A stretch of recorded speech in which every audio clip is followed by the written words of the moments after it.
The Leader of Her Majesty's Loyal Opposition. Thank you, and good morning, Speaker. My question is for the Premier. Well, another week, another damning report is out on the government's faulty fiscal record. This time, we hear the truth from the Financial Accountability Office. The FAO agrees with the Auditor General. They, too, forecast a $12 billion deficit for 2018-19, Speaker, twice what the government has said the deficit will be. The government did not slay the deficit as they claimed. Speaker, in fact, the only thing they've slayed is any credibility of trust or credibility. The government told us one thing when both legislative officers told us the truth, which happens to be a completely different picture. Speaker, why does this government think it can get away with presenting inaccurate numbers to the people of Ontario? Thank you very much, Mr. Speaker, and I know the Minister of Finance is going to want to speak to this issue in the supplementary. What I want to say, Mr. Speaker, is that we thank the Financial Accountability Office for their annual economic and budget outlook, and we're pleased, Mr. Speaker, and I'm going to quote from the report, that he notes that this year, and I quote, the Ontario economy recorded the strongest pace of growth since the early 2000s, and that, and I quote, job growth surged last year with 128,400 net new jobs, Mr. Speaker. So the reality is our economic growth has outpaced that of most countries in Europe, Mr. Speaker, and in North America. Our unemployment rate is at a 17-year low, Mr. Speaker. Now, we know that everyone has not benefited from that, and we have made a deliberate decision to invest in the people of this province, Mr. Speaker, to invest in their care. And I thank the Financial Accountability Officer for his report. Back to the Premier. Actually, the Financial Accountability Office was quite revealing. Their report provided evidence, Speaker, that the tale the Premier has told this House about why they're running a deficit is not accurate. The Premier said she chose to run a $6.7 billion deficit this year, saying it was for infrastructure. But the FAO revealed for the first time that that is not true. The FAO revealed that the government already had a $3 billion deficit for 2018-89. This government thought it could get away with that again and got caught. Speaker, now that the FAO has exposed this, isn't the Premier the least bit red-faced for being caught red-handed? Minister of Finance. Minister of Finance. Mr. Speaker, we do thank the Financial Accountability Officer for their report. He does highlight the fact that Ontario's economy has recorded the strongest pace of growth since the early 2000s. He does cite the fact that our job growth surged last year with 128,400 net new jobs. And indeed, Mr. Speaker, we are leading North America, the United States, and Europe in terms of our GDP growth.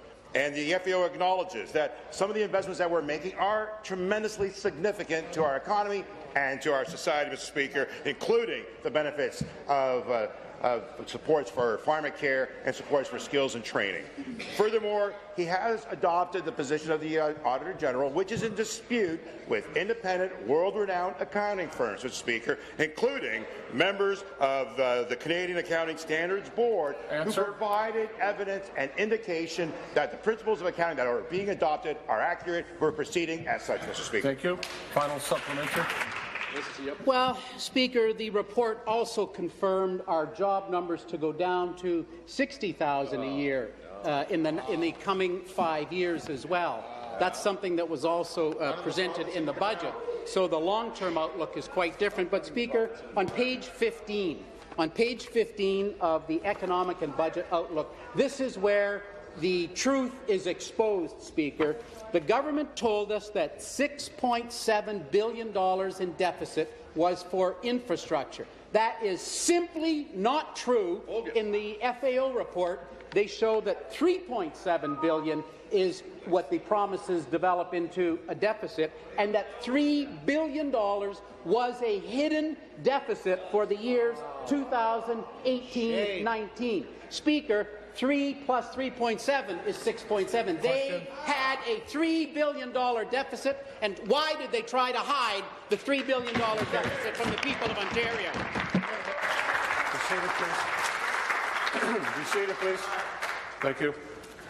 Minister. Let's be very clear. We have built lots of prudence. We have reserves. We have contingencies. The Auditor General herself and the FAO have noted that we are very cautious in our assumptions and that they're reasonable. They've stated that. We are talking about two issues of dispute, one around pension assets and one around the degree of rate-regulated accounting, both of which are associated with independent auditors and experts who are saying it is absolutely fine to proceed as such. Those are policy decisions that were made, and in the case of pension assets, that is an issue that's been ongoing for 20 years. Even when the Conservatives were in power, Mr. Speaker, they assumed exactly the same accounting principles. We have not done anything other than provide full disclosure.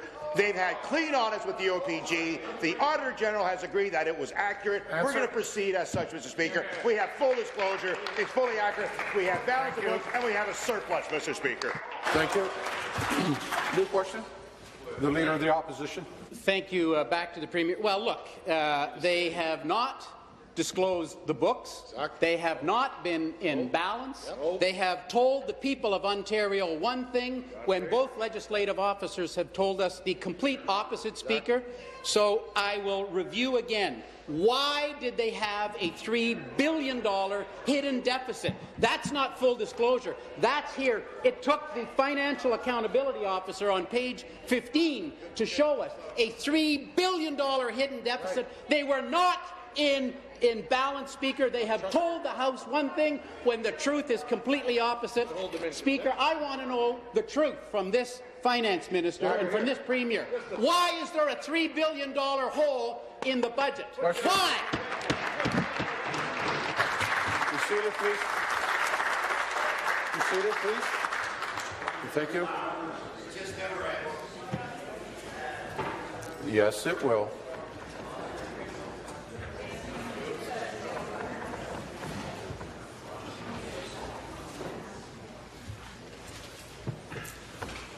Premier.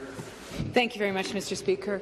I just want to say to the member opposite that when I came into this office and when we brought our first budget forward, we made it clear that we were going to increase the deficit in order to invest in infrastructure. We did that, Mr. Speaker. We stayed on track to eliminate the deficit. We did that this year, Mr. Speaker. We have a $600 million surplus, Mr. Speaker, and we have made a deliberate decision and openly, transparently, we have made a decision to invest in people in child care, Mr. Speaker, in home care, investment in hospitals, investment in tuition, free tuition for students, Mr. Speaker, and in prescription medication for children and for seniors. We've been very clear, Mr. Speaker, about our intention. The member from Prince Edward Hastings will withdraw. Withdraw. You say? And you're working towards warnings. I'm telling you now. Finish, please. And, Mr. Speaker, the reason that we can have this discussion about our finances is that we put in place a requirement to have a pre-election report, and that is what we are discussing openly and transparently, Mr. Speaker. Supplementary. Well, thank heavens we had a pre-election report from the Auditor General who exposed a $12 billion deficit instead of the nonsense the government told us. And thank goodness that the Financial Accountability Officer came out today and explained that, yes, indeed, we do have a $12 billion deficit, not the nonsense the government told us. And he further drilled down and showed us in that deficit is a $3 billion existing hole in the budget. The Premier just doubled down, saying that she made a deliberate choice to go into $6.7 billion deficit. That is absolutely not true. It's a $3.7 billion that she's saying she's investing there. $3 billion of it was a hidden, secret, hidden hole in the budget. I want to know. We all want to know. The people want to know. Why did it take the Financial Accountability Officer this morning to come out and tell us you did not slay the deficit? You had $3 billion. Be seated, please. Be seated, please. Thank you. Members,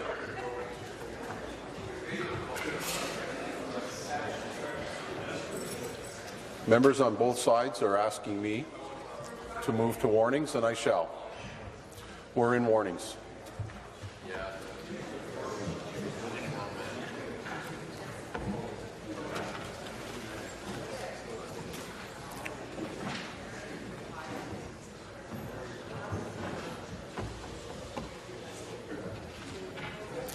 Premier. You know, Mr. Speaker, I do understand why the member opposite would be so frantic as he holds the book that the information he's saying is secret is printed in black and white, Mr. Speaker. He is reading the numbers because we are being transparent, Mr. Speaker. And what we are not. The member from Leeds Grenville is warned. The member from Prince Edward Hastings is warned. And I missed a third, but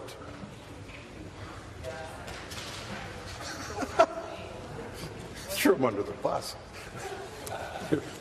Mr. Speaker, he has the information because we have made it available and made it transparent. Mr. Speaker, I also understand that he would be additionally frantic because he's dealing with a leader who is behind closed doors making deals with big developers, Mr. Speaker, and only backing off on preserving the green belt when he's caught in the light of day, Mr. Speaker. We have consistently been open about our finances. We have consistently supported the green belt, Mr. Speaker. We believe that our environment is precious, and once that land is gone, it's gone forever. Mr. Speaker, I understand why he's so upset.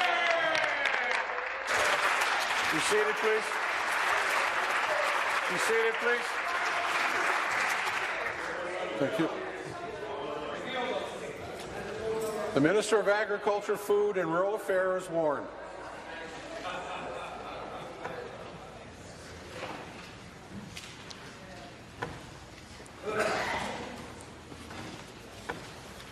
Final supplementary. Well, thank you, Speaker. The only people hiding anything in this legislature is this government, Speaker. And thank heavens the FAO showed us the $3 billion hidden deficit that this government had. And he explained why, Speaker. He actually told us how this $3 billion hole came, and quite frankly, it's no surprise to anyone on this side of the House. He has told us it's because they ran out of things to sell. He said the government will see weaker revenue gain due to the loss of time-limited and one-time revenue. That money was one-time sale of assets. They sold Hydro One, they sold buildings, they sold chairs, they ran out of things to sell, and now they have a hidden deficit. They told us that it was a $6.7 billion deficit, when $3 billion of that deficit was actually a structural deficit. It was built in, Speaker. It is a deficit that they ran out because they stopped running out of things to sell. Speaker, why did they not tell the people about this hole? Minister of Finance. Minister of Finance. Speaker, very quickly, it was this government that actually passed the Fiscal Transparency and Accountability Act precisely because that party. The Leader of the Opposition is warned. The member from Simcoe Grey is warned.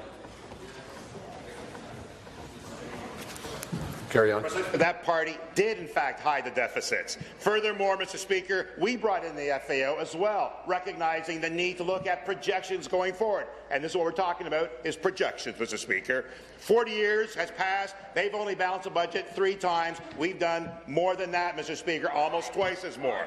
Furthermore, there are public accounts. There's the actual results that are achieved. Third quarter results have shown that we have balanced the books and we have a surplus. DBRS just again made the connection and said that we are AA rated and stable, Mr. Speaker, because of the fact that we have done so.